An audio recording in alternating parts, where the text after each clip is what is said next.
Welcome to the Movie Battleground Championship. I am your host, Devin Hawley, and I'm here to introduce Grant and Andy, Tony Held, Joe Fairley, and Nikki Sullivan. We have 5 questions to the finish, no speed rounds, 90-second opening, 5-minute open debate, 60-second closing, and a minute extension for opening or closing. Our first question in the category of sci-fi. What is the worst Star Trek film? You have the timer ready? Mm-hmm. Good. You have 90 seconds. Everybody's ready. All right, so when you think of Star Trek films, you want to think of big, epic battles, philosophical debates, a general enjoyment when it comes to it. The one that I picked was Star Trek Into Darkness. It was essentially just a remake of a much, much better film, but done way more poorly.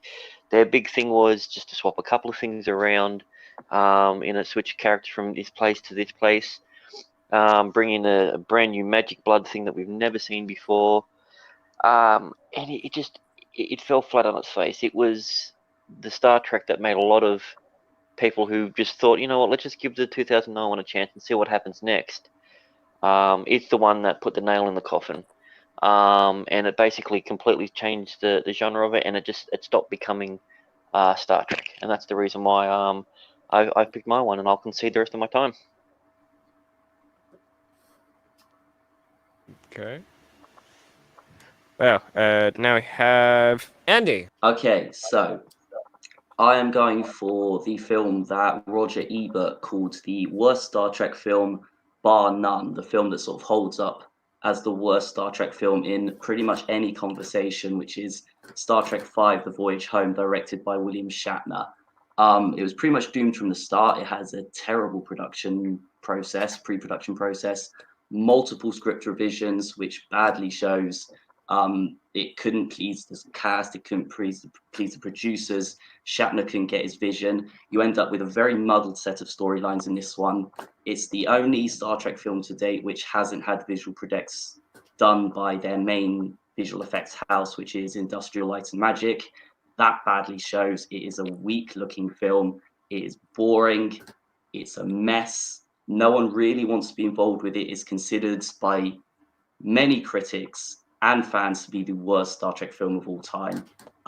Complete box office bomb, complete dud in all ways. Far, far more of a shambles than Star Trek Into Darkness. And I'm happy to leave the rest of the main argument. Go. Okay, so obviously I'm quite interested by your choice, Grant, because Star Trek Into Darkness is the highest grossing Star Trek film in the entire history of the franchise, and it holds an 84% Rotten Tomatoes approval score. So I'm kind of interested where you're getting this. It's the worst one of the franchise from. Well, it's at least like Star Trek compared to at least with your film, it felt Star Trek. Star Trek. It had philosophical questions in it. It has a chat with a being. I mean, sure, it had people go on about it had hover boots, but that's just one aspect. There was nothing about Star Trek Into Darkness that was better than its original. It's an unnecessary remake, and most of the stuff that was out there that was done was purely and simply a fan service sort of film. That's the reason why it made more money. It's not whether it's a better film. Box office doesn't equate to quality, and it never has. So it's a moot point when it comes to that, because some of the highest grossing films aren't the best films in the world. They're just ones that people end up going and seeing. True, but generally when a film makes a lot of money, it's because it's had positive word of mouth and people want to go back and watch it. In the case of Star Trek Into Darkness, it had a very strong entertainment value in the summer of 2013, and if it were true that people just sort of went to bad films, and we'd have had positive box office from The Lone Ranger and Planes, for example, people went back because it was entertaining. It has some very intriguing action scenes. There's a scene where Captain Kirk saves the Enterprise. There's the fight between Spock and what turned out to be Khan on the top of the falling thingamabob. It was exciting, and people enjoyed it, and they wanted to go back. You're saying it was exciting, but it's not Star Trek. The question is, which is the worst Star Trek film? That is so far removed that it's almost not a Star Trek film. That's the problem with it. It's this. If you thought 2009 was over glossy and more full on and more of an action film than a Star Trek film, at least your one has some core elements. It has a good character in Kirk where they mainly focus on. You get to know his character deep down. He foreshadows his own death, which is relevant within the story, and there's a humanity to it. The whole point of Into Darkness, it's stripped of anything humane to it, and it's all just magically fixed by freaking magic blood of the freaking tribbles.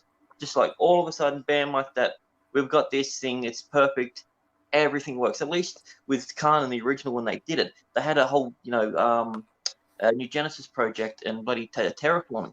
It made sense.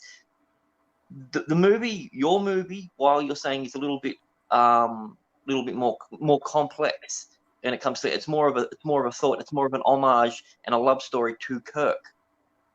Maybe that's because Shatner did it, but it's still a Star Trek film. The line when he's sitting there and he says, "Why does God need a spacecraft?"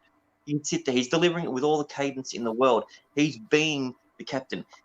There's nothing about the new one that makes it feel like that Kirk is even Kirk anymore. He's this full-on crazy action star, and I mean, Spock is not Spock anymore. Spock is this completely enraged, different sort of person. When he died in the original, he was calm, he was cool, he was collected. This one doesn't even come close to that. He's completely irrational. It takes one of the most core fundamental characters in Star Trek, and just throws it out the window just for the sake of, as you said, having fun, exciting fights. That's why it's not a great film. It's not a great Star Trek film.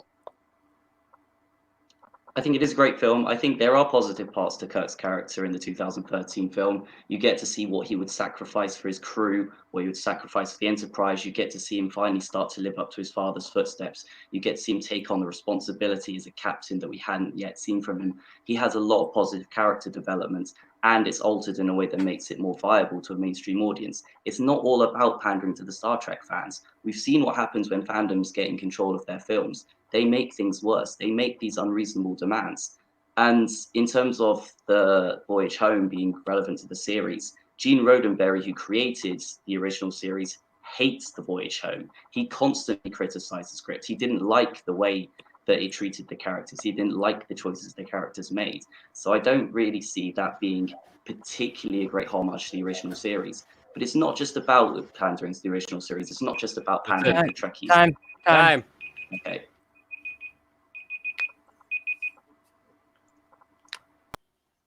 Yeah, okay. Let me know when. Whenever you're ready, Andy. Whenever you're ready. Okay, so yeah, it's not all about pandering to the series, and even if it was, it failed in that context because the series creator hated it. Star Trek Into Darkness has exciting action scenes. It grows Kirk as a character in terms of what he sacrifices and how he lives up to his father's footsteps. Benedict Cumberbatch puts in an excellent performance. Obviously, there were people disappointed with the marketing of the character, but the way he portrayed it was excellent. He's stern, he's audacious, he has a presence. You don't have any of this memorability from The Voyage Home. It's a muddled script. They had about 3 different stories in there in the end. So they were trying so hard just to get it done by the time it was over. The visual effects were not done by the same company. Only time in the series' history that they hadn't had visual effects from Industrial Light and Magic. Badly shows the effects are not ready. William Shatner over-supervised the effects a lot as well, so they couldn't get them redone in the necessary time. So what you have is a muddled, bloated, ugly, boring mess of a film. Something. Time. All right. 60 seconds on the clock. Mhm. And Grant, whenever you're ready. If Gene Roddenberry was still alive, I'm sure he would have hated this film. Absolutely hated it. The fact of the matter is that he died. You can't really weigh that up as an argument. You're talking about script rewrites. Into the Darkness went through several of them. It was supposed to be two different films, and they combined it into one.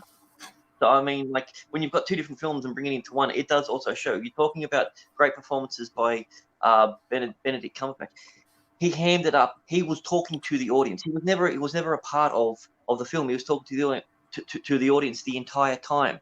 You know, the My Name is Khan pause for dramatic effect was only simply done because no one in the world knew it was Khan. We knew who it was, and that's what I'm talking about. It's a film about pandering, and you talk about character development with Kurt and everything. The whole film that you're talking about is pure character development from him. It's about coming up to his last days as captain and everything he's gone through and all the weight of everything.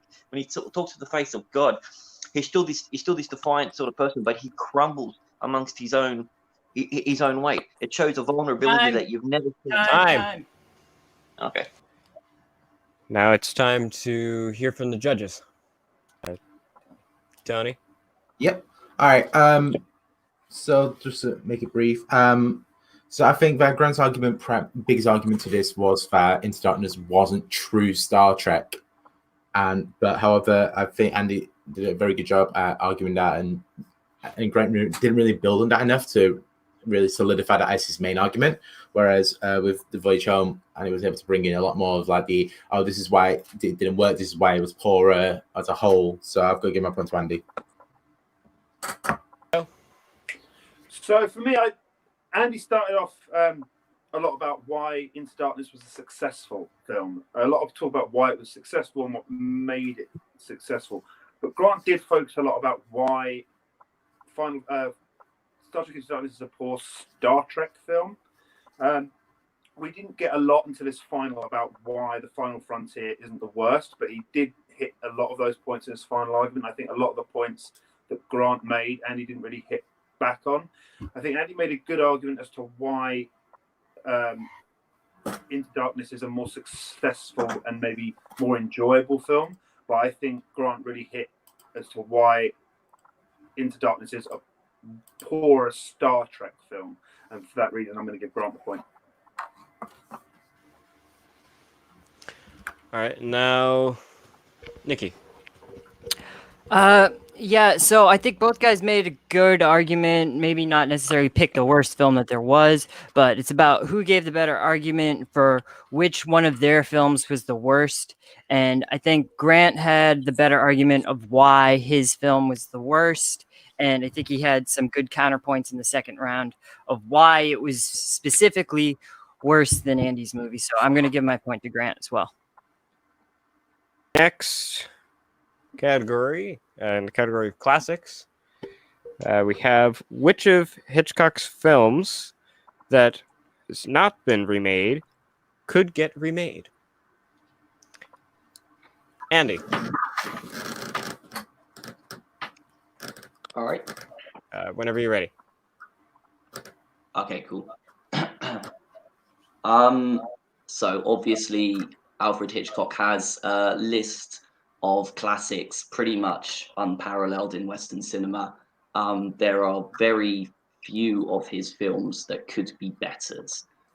He was very much a directorial genius. You have to kind of look at where maybe the age of his films might impact the films. That's why I've gone with 1963's The Birds. Obviously, it has a lot of the vintage Hitchcock hallmarks. However, it does look rather dated compared to his other ones because of the use of the pyrotechnic animated birds. It loses a little bit of its effects because you just don't really believe that these are real birds. They look cheap. They look very sort of poorly edited into the backgrounds by modern standards. And I think if you gave this film a bit of a cleaner look, you gave it some updated visual effects, maybe changed a couple of the settings, you would have something that builds upon his tension in a much more efficient way than I think it does, given the dated look of the film now. So that's why I'm going with The Birds. I'll leave the rest for later. All right. And Grant, take a timer. You have 90 seconds. Make the most of it. Whenever you're ready. The film that I picked is one that is it's an iconic film. It's an interesting premise. It has the ability, more so than my opponent's film, of potential, and that's Strangers on a Train. Two strangers meet up. They essentially organize either person to kill someone in their life that they don't want. It's a very intriguing film. It's a film that can be lent to so many different genres. If we want to keep it as a thriller, it can be kept as a thriller like that. If you want to turn it into more of a horror, that can be done. It could even work as a comedy or as a romance or anything, because the premise of it is sound and it works. The reason that this film hasn't really been remade is because people have been afraid to touch it, because of the quality of it.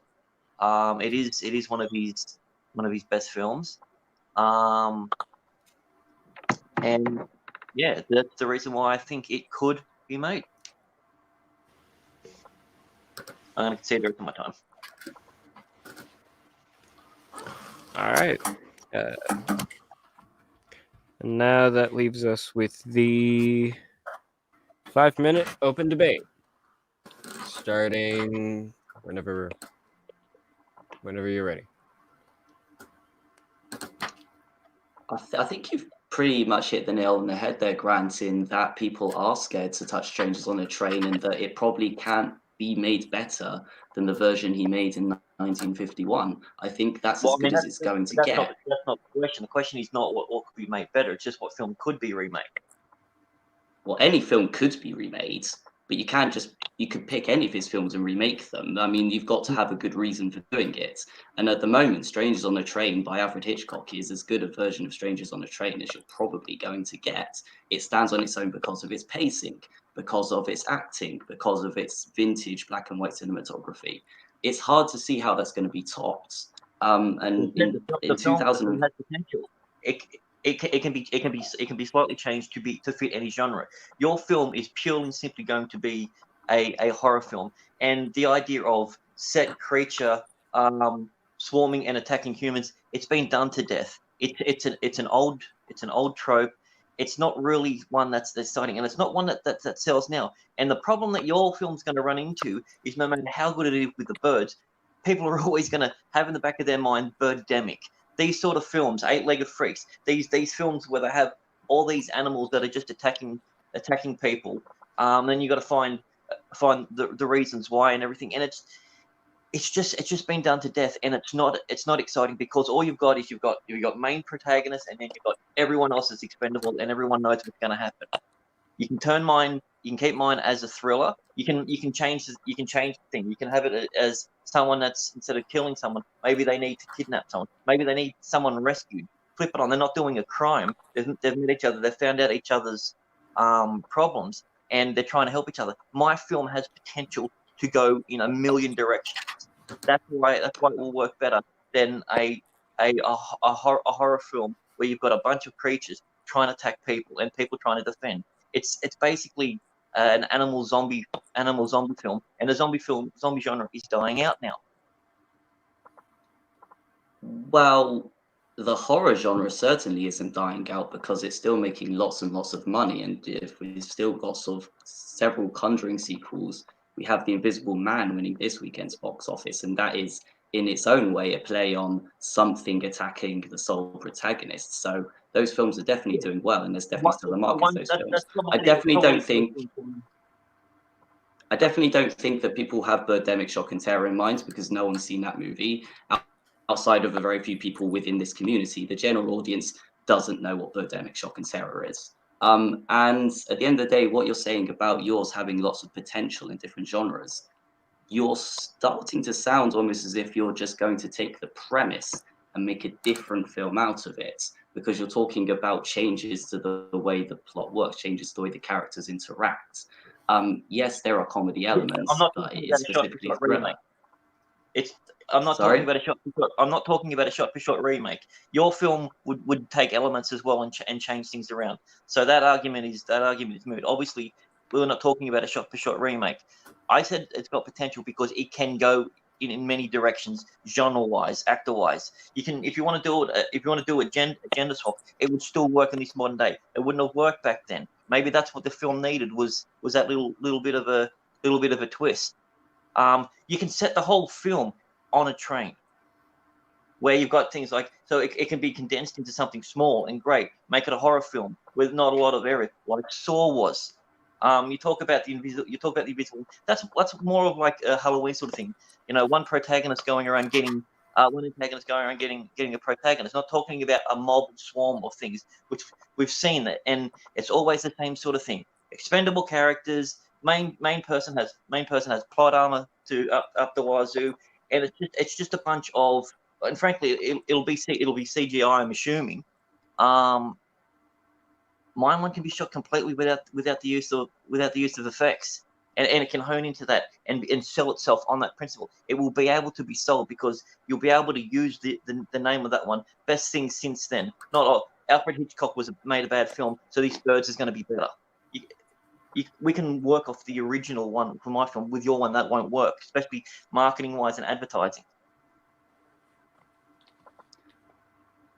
I don't see why mine wouldn't work because we're making it improved. And when we talk about shot-for-shot remakes, there's absolutely no reason why mine would be a shot-for-shot remake.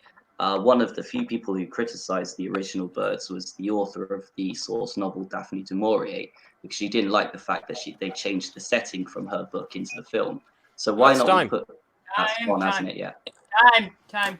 You gotta be more slow. They won't stop unless you make them. Yeah.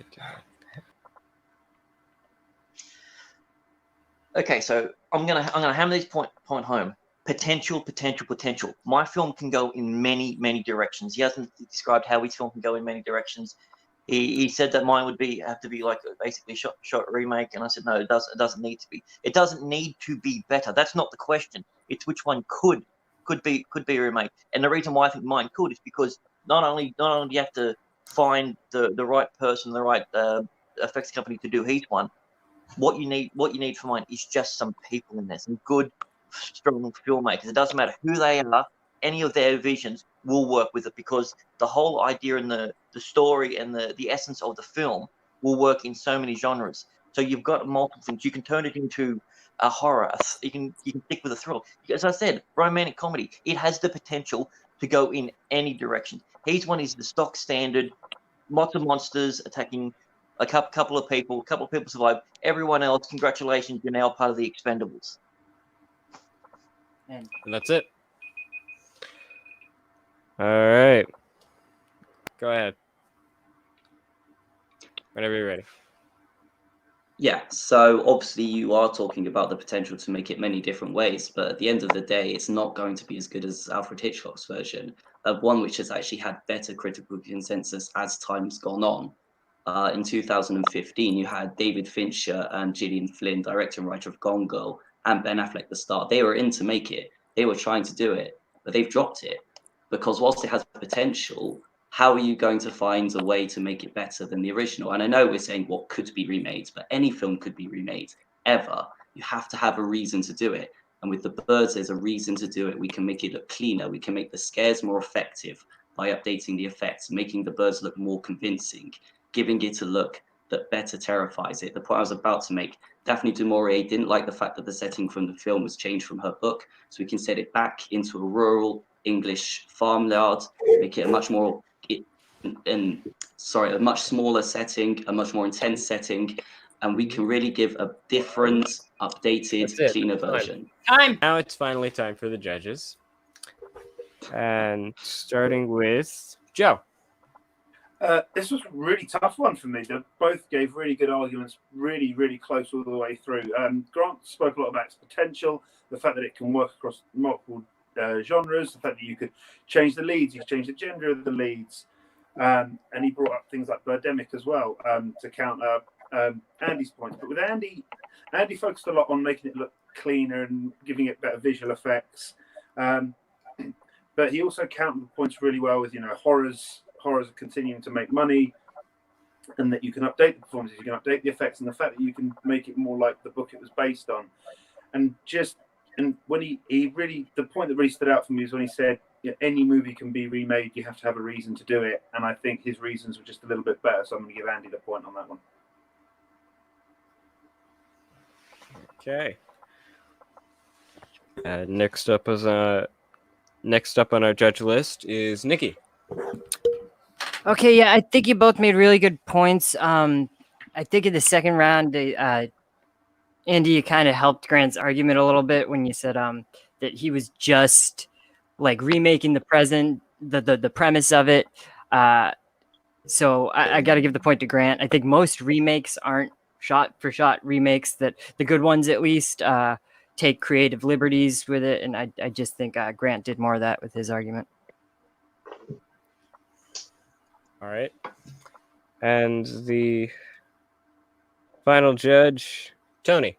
Hey, okay. Making sure I'm sweet. I'm giving the point to Andy. I think that he had the more gave more of the reason as to why it should be remade, rather than like the potential. But like, I think to be fair, it was a poor question in choice because what could is like anything could, like everyone said everyone could be remade, but it's the what it could actually be done to make it make it better than the original. What could it be done to improve on the original, like the doing the effects, changing the like. That's where it was just like, okay, that makes more of a sense why it could be remade. Third question. We have horror this time. What classic horror franchise would you have James Wan adapt as a sequel/reboot? Starting with Grant. Do you have the timer? I don't know if you know this, but horror is actually pretty big right now. So yeah, it's crazy that this sort of question could come up. Talking about a fellow Aussie director who, in fact, I actually quite know quite well. So this was a pretty exciting question for me. Something in the genre of a hacker slasher sort of thing. Something that can be a little bit more modernized and updated with better effects. And everything like that. So I've gone Silent Night, Deadly Night, the franchise of that. Killer Santa Claus walking around with an axe. It's the story of a troubled boy who went through God knows what when he was a kid and grew up and decided to give the children exactly what they asked for Christmas. Asked for Christmas. A serial killer Santa Claus. In a modern day time, I'm sold just purely simply on the premise. And if they can manage to throw in Garbage Day line like they did with the second one, I would be a very happy man. So the reason why I picked this one is because it is a phenomenally good one. It's gory, it's funny, and he's the perfect person to remake this and update it. Good with my time. All right. Well, next we have Andy with 90 seconds. Go ahead, opener. Whenever you're ready. I think, yes. I think if you're going to get James Wan to bring back a classic horror franchise, you probably want to pick something that people actually have nostalgia for. So let's go with Beetlejuice. They have been trying for a very long time to make a Beetlejuice sequel, and the rather hideous idea of Beetlejuice Goes Hawaiian is now finally dead in the water. So time to do what Indiana Jones is doing and give it to some fresh blood. That's James Wan. He's a great horror director. He's carried lots of successful franchises, but he's shown his versatility with Aquaman. He's shown that he can handle something a little bit different in tone as well, something a little bit lighter. He has the ability to mix the gothic comedy and the gothic horror of Beetlejuice together and create something that is very fresh, very exciting, and will please the fans of the franchise, which Tim Burton was realistically never going to do by putting him on a surfboard. So thank God that's dead. So I think give James Wan Beetlejuice back, give it some edge, bring it back, and I think he is perfect for the job. Let's just go argue. Okay. Now that brings us to the 5-minute open debate. Well, you said he was going to be perfect for it. He's not going to be perfect for that because what he perfected was gore porn, that horror element, that visceral, frightening, and that's what you get with a Santa Claus that's going in and axing people and killing people. You're not going to get this jovial horror-esque, macabre type character that is Beetlejuice, unless you're talking about a completely reimagining, which you didn't even mention once in your thing. You said you were talking about how he can put a bit of an edge on it, but he's more versatile that he can do the other things.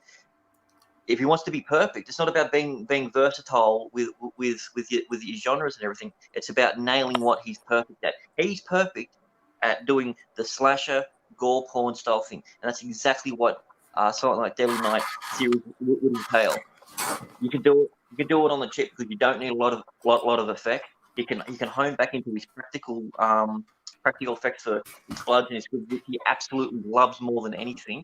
Doing the practical horror things versus, something that's a little bit more magical and fantastical like Beetlejuice. As much as James Wan is excellent at these low-budget slashes, and no doubt he's made a fantastic career off them, he's outgrown that now. He's outgrown regular slashes, let alone a B-movie premise like Silent Night, Deadly Night.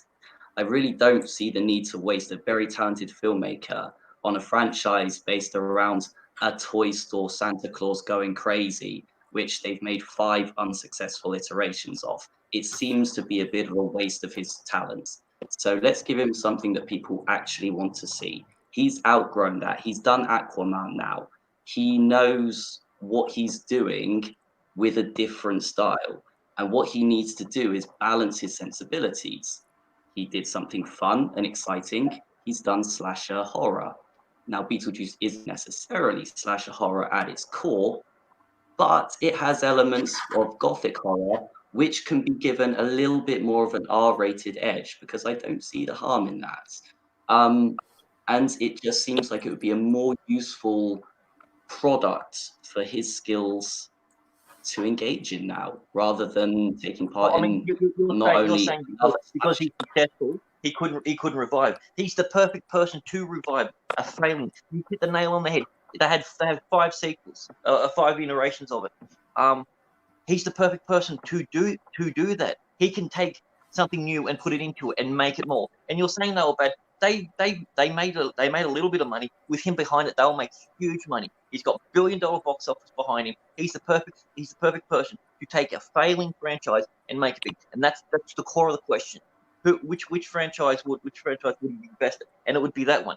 You're talking about people are clamoring for Beetlejuice. Everyone wants to do Beetlejuice. He would have carte blanche on Silent Night, Deadly Night series because no one's really trying to do it. That's why he could do it, because he would be able to do exactly 100% what he wanted on it. And when he's at his core like that, he's disturbing. And the fact of the matter is, he said that he probably wouldn't do it. He said in interviews that this is one of the films that he loved growing up. It was one of the films that helped him get into the genre. That and Psycho Cop, which I haven't actually seen yet, so I can't really talk too much about that.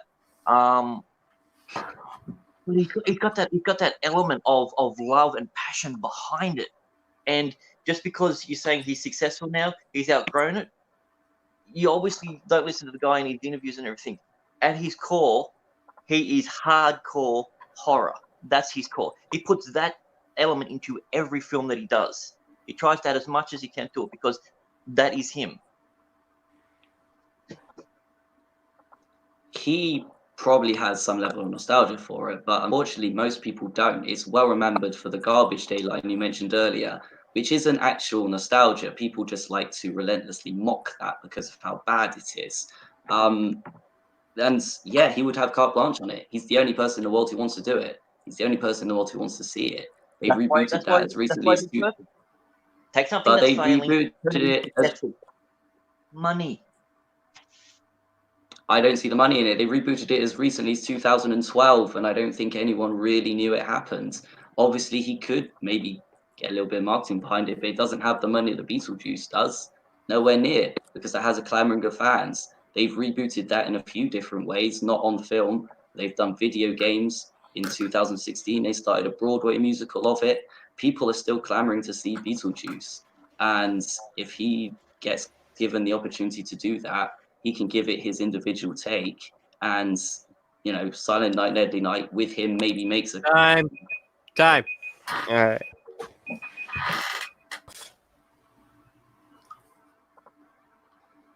Yeah, I think if James Wan does a good passion project of Silent Night, Deadly Night, it might make Conjuring numbers. It might creep up towards 100 million. If he does Beetlejuice, he'll at least have 400 or 500 million in the bank, no question about it, even higher, because more people want to see it. The idea that we're going to get one of the best horror directors in the world to make a film about a guy in a toy store who dresses up as Santa and goes crazy, it's a complete waste. It's a B-movie premise. The studios aren't going to go near it seriously. Beetlejuice has the nostalgia elements. It has the blockbuster element, which he's mastered. It has the horror element that he's mastered. He will get incredible backing. He will get loyal fans coming to see it. And with his talents, the sky's really the limit for him. I think he's due a challenge. Time. I think he's something That's it. that's got... You just basically stated that a guy dressing up and killing people it's a bad premise. You can say that for any horror film. And by the way, they all make money, so that point is completely irrelevant.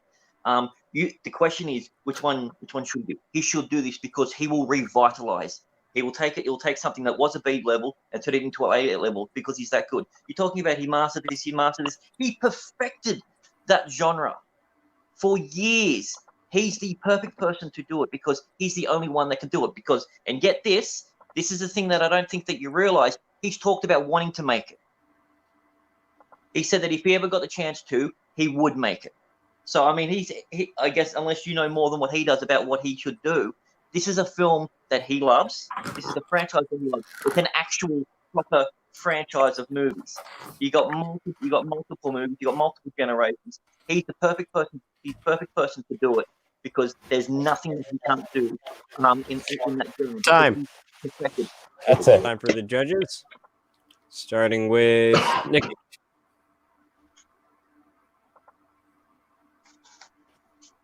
I really like what Andy had to say in that round about gothic with Beetlejuice, gothic horror. It's not something you would immediately think of as a horror movie. And you came around back to the point with the money of how this one just would make more money than Grant's would. So I'm going to give this point to Andy. I think he just argued the question a little bit better. Now, on to Tony. Right. So the question was which one James Wan should be rebooting, and the person that I think argued the best for that was Grant. I think that he made a much more better argument as to why Wan's talents would be better utilized doing something like Deadly Night, why it would be better for his time. It's like, whereas Andy gave the best pitch. If this was a movie pitch, Andy wins, but the best for James Wan's talents, Grant is the victor. Grant gets my point. Okay. And our tiebreaker, Joe. So Andy spoke a lot about why Beetlejuice would be the more successful out of these two to be remade. But he also spoke a lot about how it would always have loyal fans. It would always be more popular, which I think hurt his argument a little bit, almost as if a lot of other directors could do it. But with Grant, he spoke about how he's honed his talents, how he's perfected the gore, how he's got knowledge of the franchise, how he'll have carte blanche with it, and lack of interference, and he can make it more and he can elevate it. And for that reason, I'm going to give Grant the point.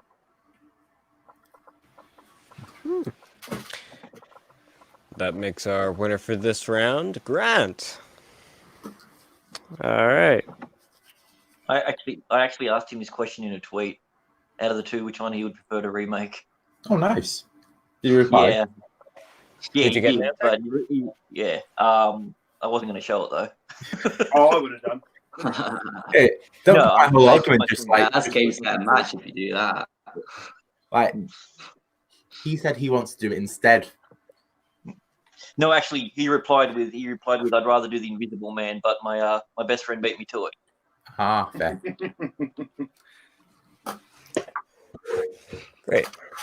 All right. So for our next question, we have in the category of directors. So,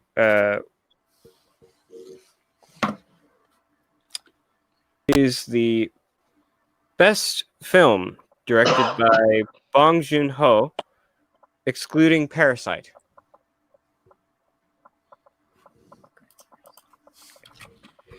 All right. All right, let me know when. Whenever you're ready.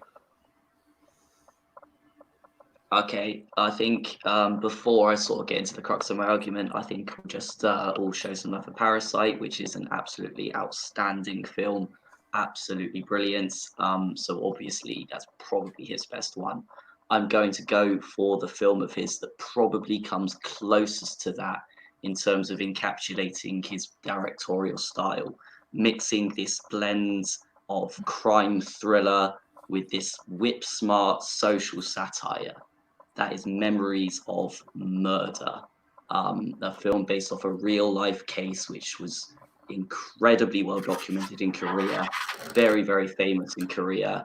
And he plays this tension against drop, and he blends into tones superbly.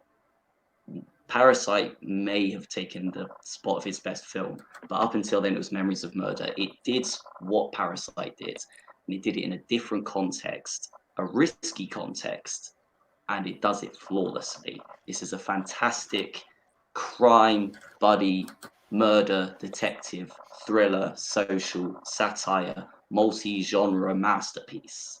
Memories of Murder is the best one. Okay. All right. 90 seconds. Give us your opener.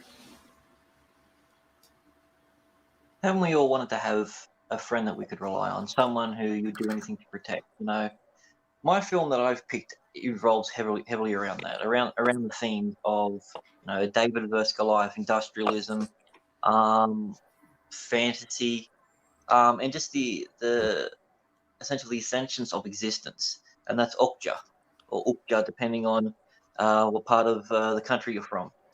The film is one of his more international films, and it was the film that was credited to giving him a little bit more of the mainstream media, which gave him a bit more of a name, which helped him get that push for when he did do Parasite.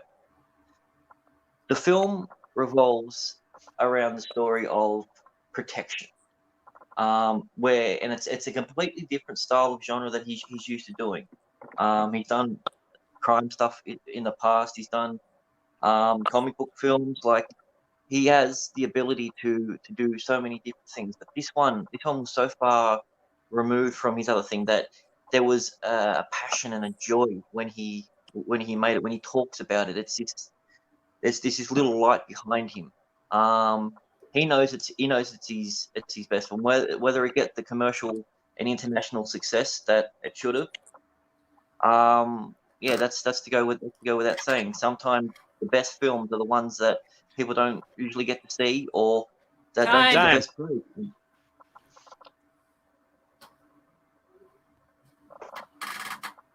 I would have put money that one of you two would have chosen Snowpiercer. Just Yeah. Snowpiercer's really good, bro.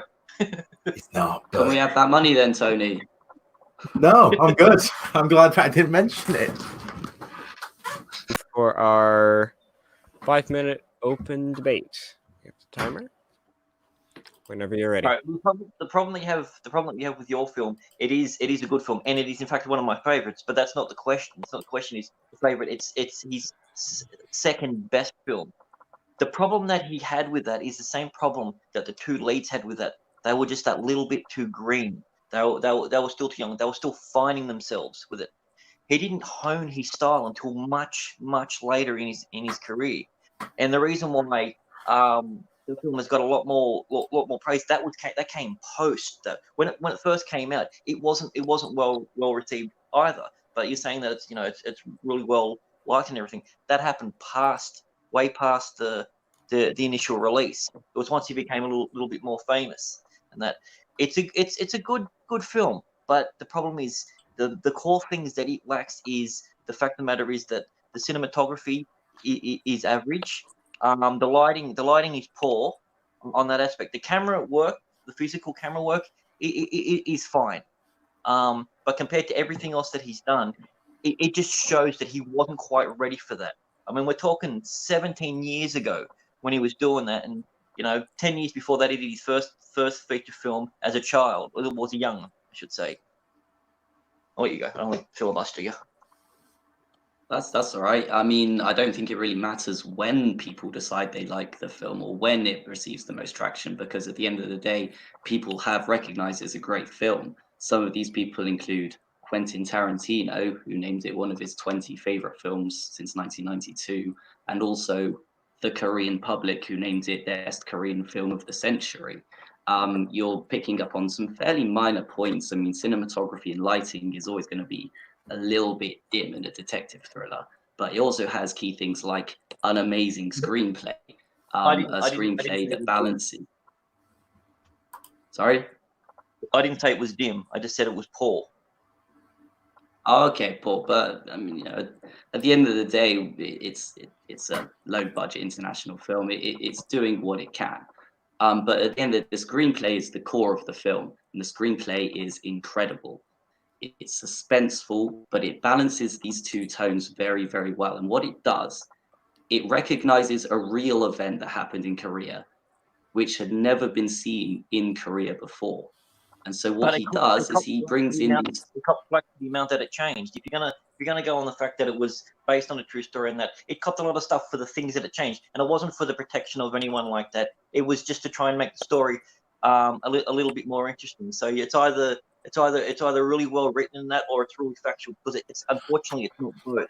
That's the problem with it. And it was hampered by the fact that I think it can be... Sorry, I think it can be both well written and maybe not the most factually correct, because at the end of the day, these murders fandom... This wasn't. Films can do that, I agree, but this film wasn't, unfortunately.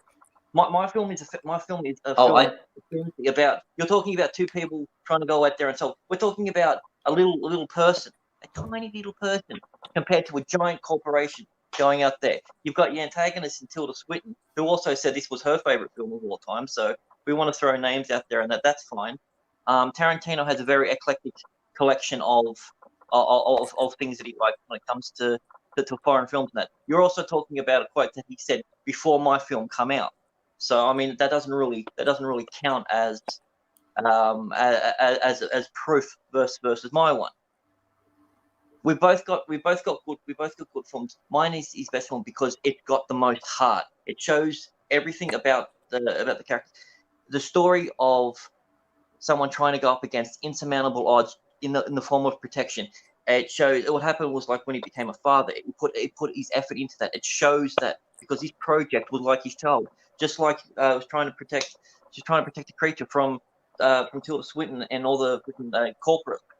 It's more relevant today, the little man standing up against corporations and everything, than your film is, which is based on a one-time event, which in fact wasn't completely entirely accurate because they had to change it to make it more interesting. And the reason why it was considered one of the best films out there is because it had such a poor cinemas. Like they didn't have a great production companies and everything over there. They had a few diamonds in the rough that were brilliant, but compared to other films, it wasn't up to the level that it was when Okja came out. I think it's quite an easy route to make more emotional reactions when you've got a giant CGI pig that can scream and wheel. It's very easy to... Oh, wow, that's quick. Closers. Grant, whenever you're ready. giant CGI pig that squeals. Would have made you feel better if it was an actual pig that squealed. Emotion is emotion. Doesn't matter how you convey it. It looked good. It looked real. It had heart behind it, and it was emotional. Whether it comes from something that's CGI, like if you feel the emotion, you feel the emotion, and people felt that. That was the whole point and the purpose of it. It's a story about trying to protect the ones that you love more than anything. It's more real than your story. That was based on a true story, because everyone has that. They can relate to it. Not many people can relate to a copper trying to solve a crime with his best bud. The whole point of my film versus your film is he made the mistakes in your film and he got better and he perfected them in mine. That was the thing. His camera work was sharp. Everything else was on point. He was able to get a bigger budget through his other films that he did. Time. From this point. Time. Great. Should have used me time.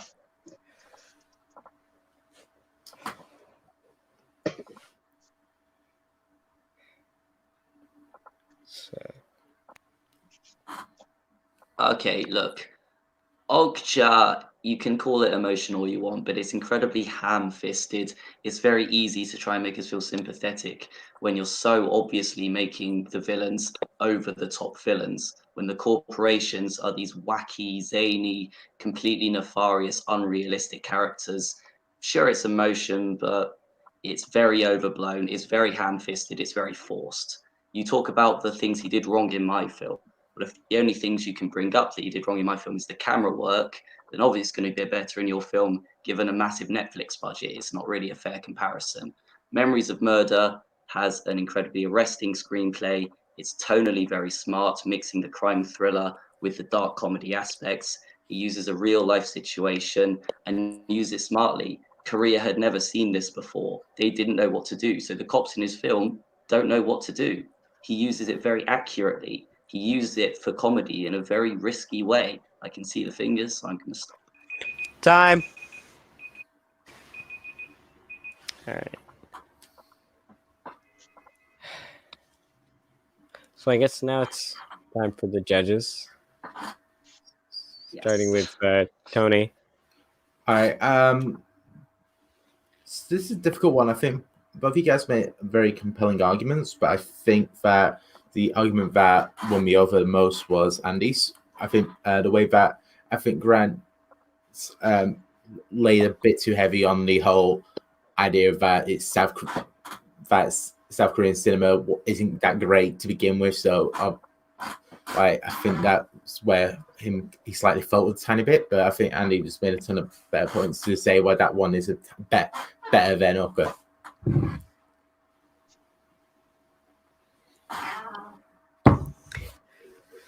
Next, we have Joe. They both made really good arguments. Both counted each other really well. Every time they throw out, "Oh, this person really likes this film," they counter with, "Oh, but this person also really likes this film." But Grant lent a lot into the technical work on the film, the craft behind the film. On Memories of a Murder being subpar, but Andy countered it really well by saying that the actual story and the screenplay and what's presented was phenomenal. Again, they both countered. They said this is where he honed his skills and this is where he learned his skills. But for me, I think Andy's argument about the film, what's actually presented, was being superior, won me out. So I'm going to give Andy the point as well.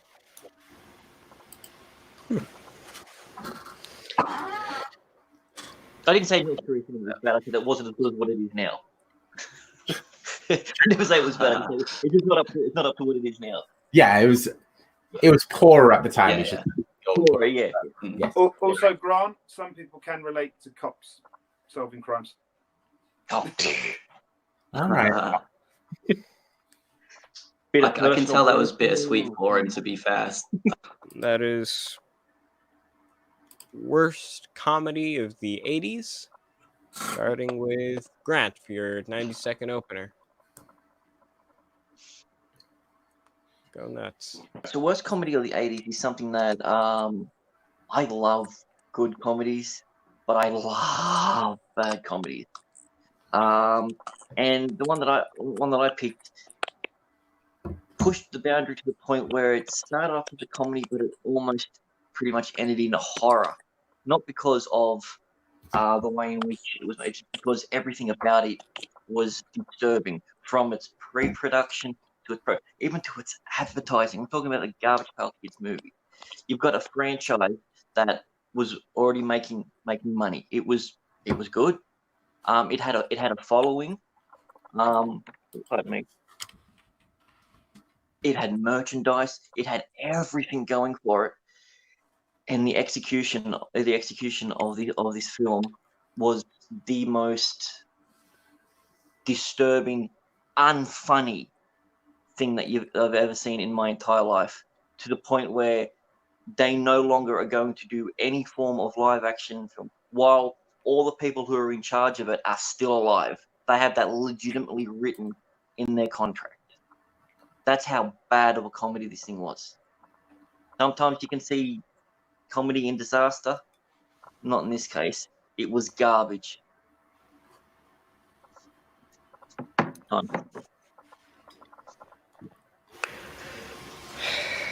Andy, 90 seconds. Opener.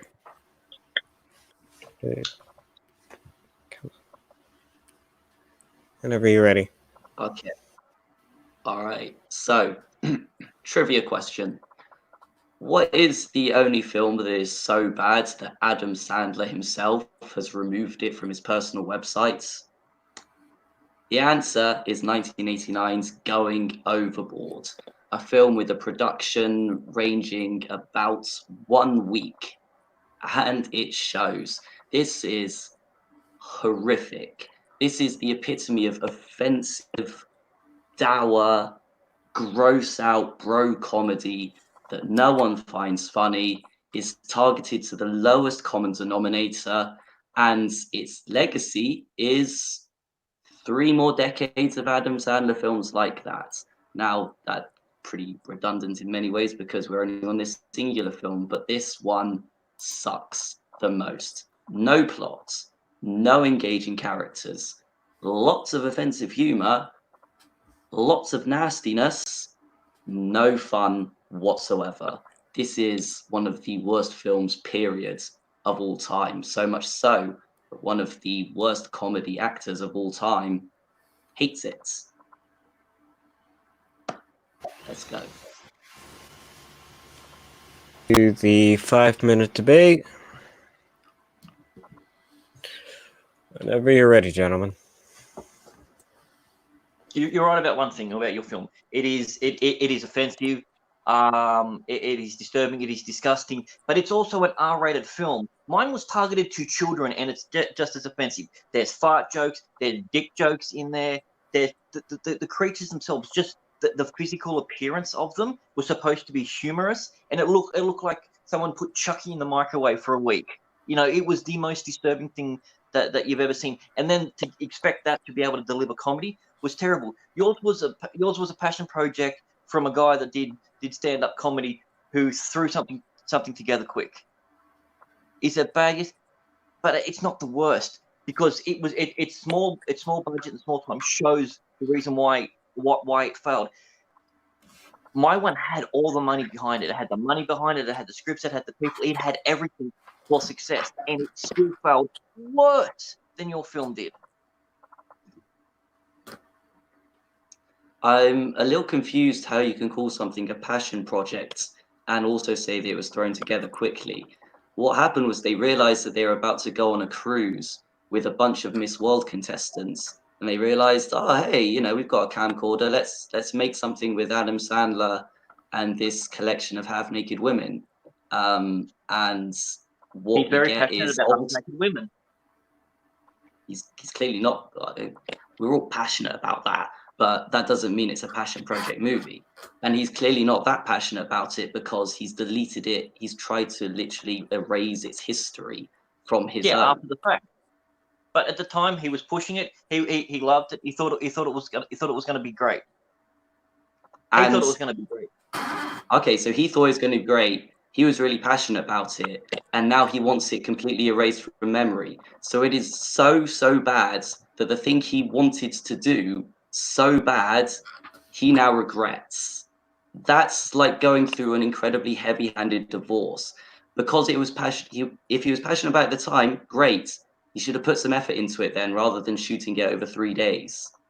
Because the end result is that his passion project is dead in the ground. It's going to haunt him for the rest of his career. And he's trying incredibly hard to make that not happen. I said, the Garbage Pail Kids, it stopped a franchise that was selling. It killed the merchandising of it. This was a comedy that had crude jokes that weren't funny, and then they stopped. They marketed this as a comedy.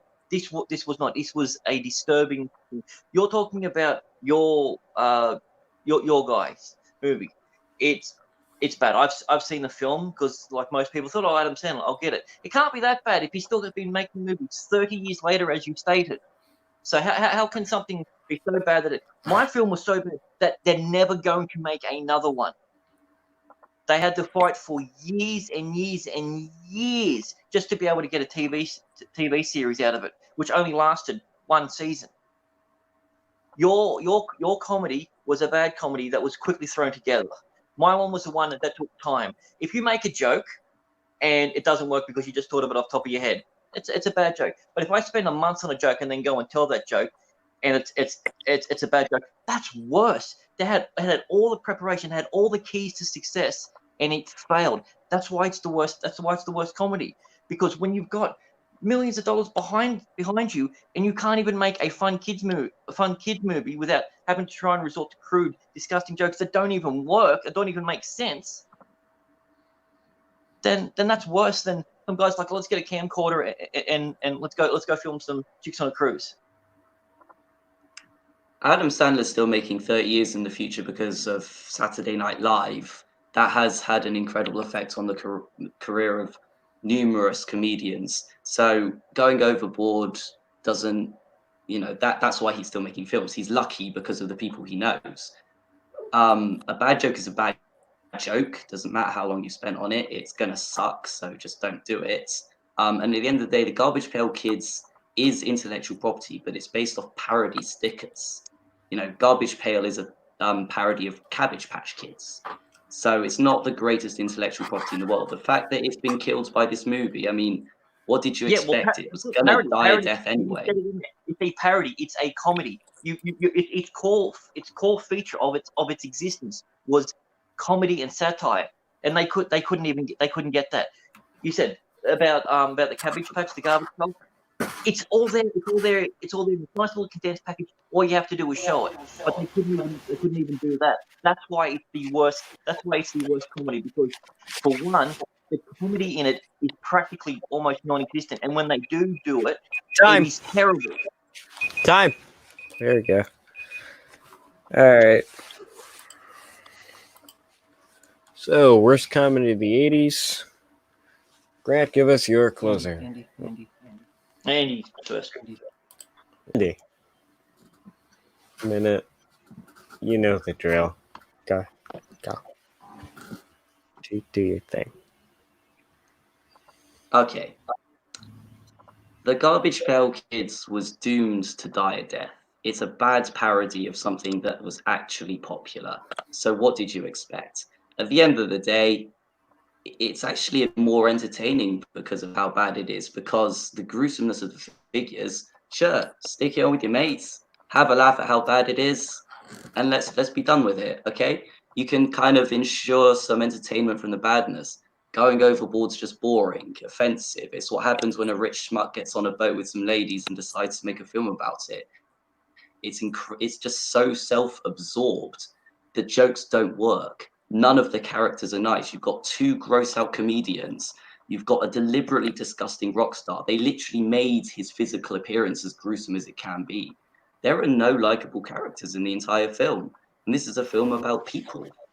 Where are the people in it? It just doesn't work. It's self-absorbed. It's offensive. It has no good humor. Time. All right. Grant. Yeah. Whenever you're ready.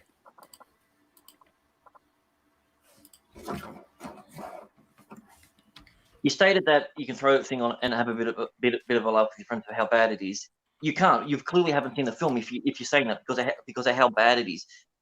This is a project that people spent so much time on to perfect, and it's bad. You're talking about someone that did something ad lib and threw it together, and it didn't work. That's okay. If this film was so bad, how come his career didn't hurt his career? Adam Sandler's career still went up after that film, even though that thing bombed. He was still doing Saturday Night. He still got other gigs. He still got other stuff because of that. The people who work on this film, there's several producers that never produced anything again. It killed their career. You kept talking about how the film was bad, but you didn't keep talking about why it's a bad comedy. The question is bad comedy. You said there was a guy that they made look rude. I've explained there's inappropriate jokes for children. It's a kids movie.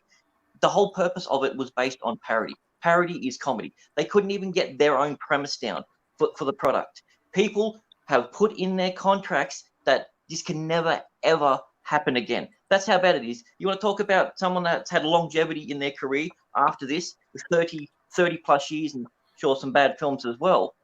This killed so many people's future. That's how bad of a comedy it was, because the comedy writers in there, they don't write anymore. You got the producer who doesn't do anything anymore. You had people had the fight just to try and get some sort of property to kids back out again.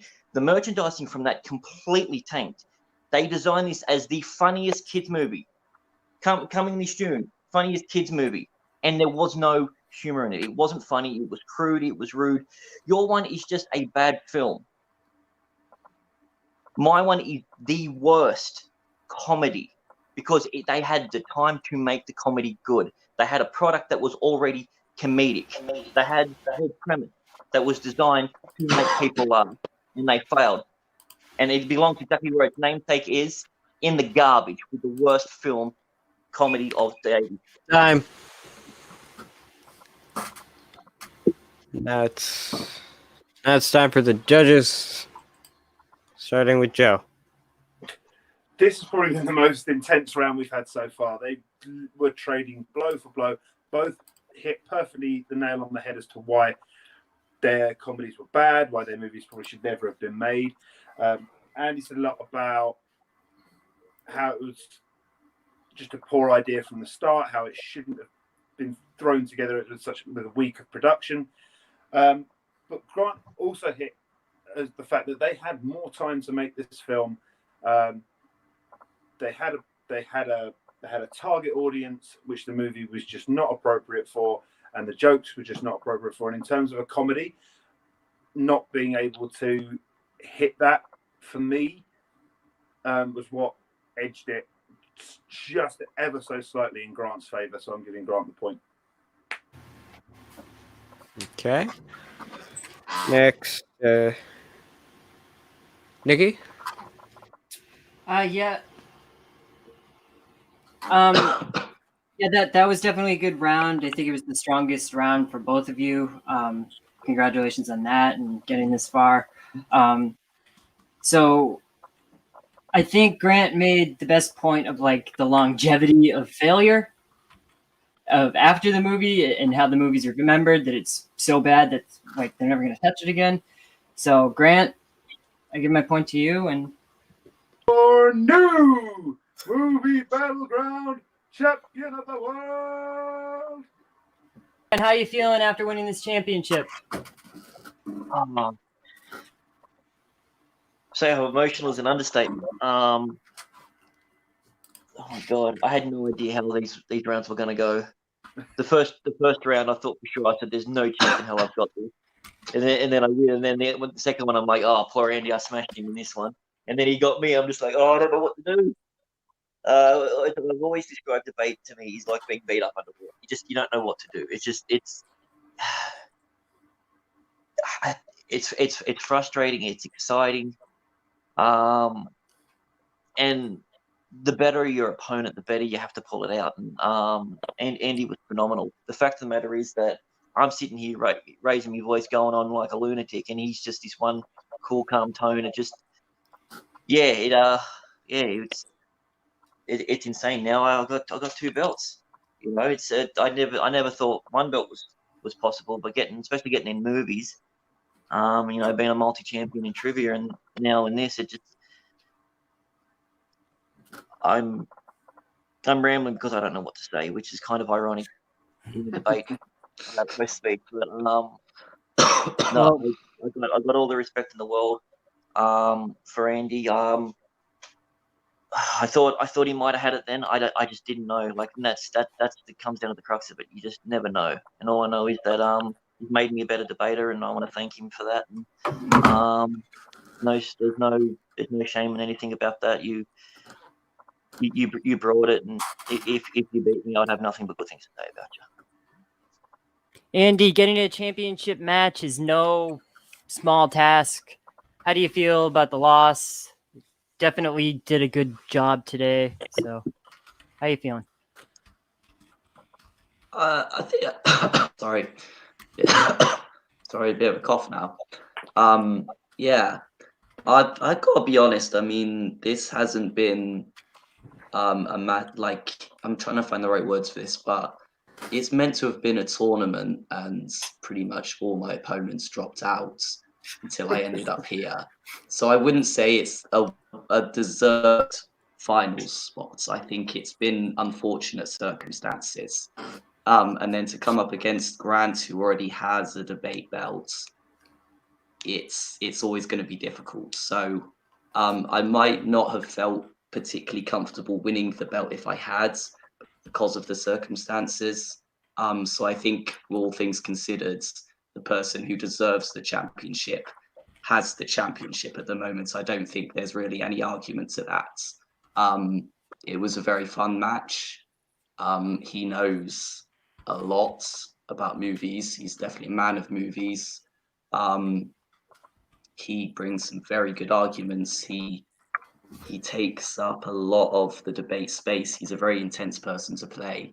I think, given all the circumstances, I think, as much as it would have been great to win, I think we probably objectively say that the right result was probably achieved here.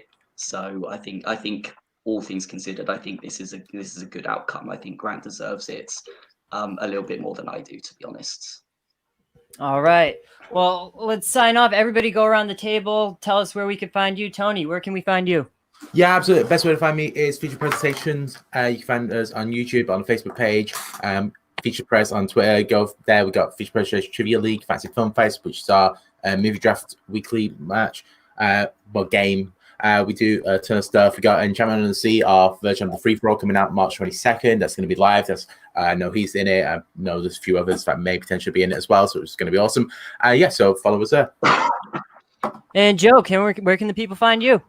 You can find me on Twitter at Joe Ed Farrelly. You can also find me across multiple fan leagues, including the Movie Trivia Face Off, where I'm currently training and prepping for all my matches. You can also find me over at TV Fights as the current late TV Fights champion, and hopefully very soon entering some more debate leagues, trying to take people's belts from them. But this was great fun. You both had a great match. Looking forward to hopefully coming up against you sometime. All right, Andy, where can the good people find you at? I'm famously reluctant to offer my social medias up. I have them, but I just don't use them. You could follow Barlow's Boys on Twitter. Greatest five-a-sides team in England. They are at Barlow's Boys. Please give us a follow. 3 times league champions. We're going to move 4. And if you're a league owner or podcast host, Mirror Image exists. Please don't forget us. No, the people should forget you. All right, unless you're a league owner whose team we beat twice. Yes. All right, Grant, other than winning belts, where can people find you? Anywhere where there's good debate, I'm either watching it, judging it, or playing in it. And I mean, I guess now with Sean retiring, does that make me the debate god? I got 2 belts like he did. I've got a better record. I don't know. Let you decide. And Devin, where can people find you? People can find me on Instagram under my name, Devin Hawley, where my fingers are better than my mouth. That's what she said. Okay, everybody. Thank you guys for joining us, TMG Entertainment Movie Battleground Champion. Congratulations to all of our competitors. Thank you to all of our judges. Thanks for Devin. Devin did a really good job trying to host this thing. Sure This did. is his first experience. So let's all be nice in the chat and let's do some more debates. TMG, the home for debates, everybody. Have a good night.